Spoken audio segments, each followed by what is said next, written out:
For those who prefer subtlety and anonymity, I offer up Exhibit A in what not to drive. The Dodge Viper SRT10 is what pure testosterone looks like in solid form. This beautiful bad boy has attitude like no other.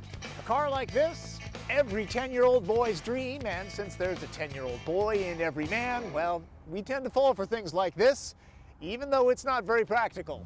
Mainstream car shoppers will find Viper laughable for everyday use. No cruise control, Navi system, heated seats, or cup holders here, though I'm pressing the ashtray into service. What you get for your $87,000 is... hard to believe, but restraint is being used here. Viper packs so much venom, it's hard to modulate the gas pedal to avoid these kinds of shenanigans.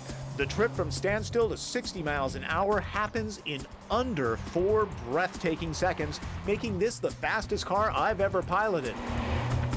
The source of this velocity is a V10, producing an astonishing 600 horsepower. Torque is rated at 560 pound-feet. Viper fans know that the engine is now an 8.4 liter with 90 more horsepower than before. Heat fogs the camera lens from 3 feet away. Look closely, you can even see it rising from the hood. The door sills get so hot, there's a warning sticker. With a cockpit that fits like a glove, Viper is not especially easy to get into, especially if you've got big feet. Once in, there's a wheel that tilts but doesn't telescope. The pedals adjust, though. Only your mother hugs you better than the deeply bolstered seats. The only tranny is a 6-speed manual with relatively short throws.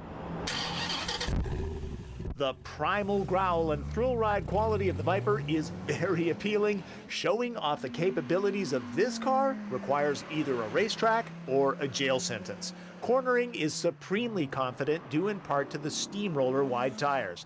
The very, very stiff suspension will introduce you to every pebble and imperfection on the pavement. Huge Brembo anti-lock disc brakes all around. Stop this snake heroically. Normally I bring an entire pallet of this stuff out to measure the trunk. I don't think I'm going to need much this time. A set of golf clubs will fit here, but not 2 packs of TP, all rated 1.5. When the weather gets nasty, Viper's manually operated top will keep the raindrops away. It's also available in a hardtop coupe. The ragtop operation is straightforward. To lower it, release this latch, come over here, lift up on the trunk lid, stow the top, and close the trunk lid. Not very smart in the rain, however.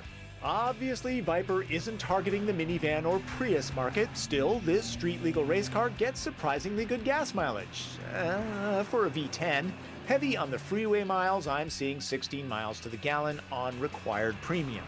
It's not intended for extended commuting, but in small and powerful bursts, Viper SRT10 is a real charmer for your inner 10-year-old.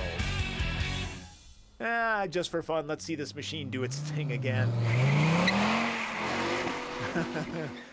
Not something the Prius crowd would approve of, huh? Now, when I took delivery of the Viper, I fully expected to receive my share of one-finger salutes from the more eco-minded citizens of Seattle, where I reside.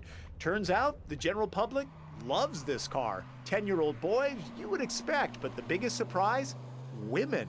Coworkers, those in line at Starbucks and at traffic lights, all women, wanted to know about it.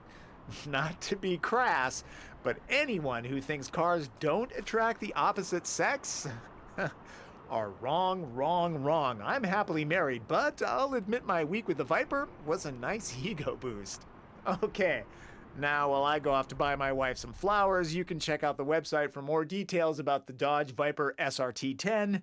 That's www.nwcn.com/autos. That's Drive. I'm Tom Volk.